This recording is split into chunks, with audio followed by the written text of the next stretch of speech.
আমাদের অনেক মানুষ আছে ভাই আমার একটু ঠোঁট কাটা, আমি স্ট্রেট ফরওয়ার্ড কথা একটু বেশি বলি, আমি কাউকে কোনো কেয়ার করি না, যা সত্যি কথা তা মুখের উপর বলে ফেলি, মুখের উপর বলে ফেলি, মুখের উপর বলে ফেলি। কারো ইজ্জত যায় কি যায় না খেয়াল করে।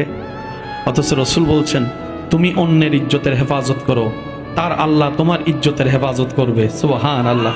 কারো একটা টাকাও যদি হক থাকে, সে যদি মাফ না করে, তাহলে আপনার জান বের হতে কষ্ট হয়ে যাবে বেশি।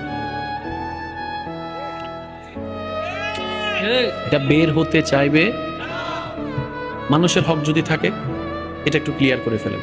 কারণ আল্লাহর হকে মাপ পাওয়া সহজ, বান্দার হকে মাপ পাওয়া কঠিন। আচ্ছা, আপনারা অনেক সময় বাদাম, ওই যে চানাবুট বাদাম বিক্রি করে, মামা 5 টাকার বাদাম দেন, এটা অর্ডার দিয়া ওই বাদামওয়ালা যদি ফ্রি করে দেয় তাহলে বাচ্চা গেছেন।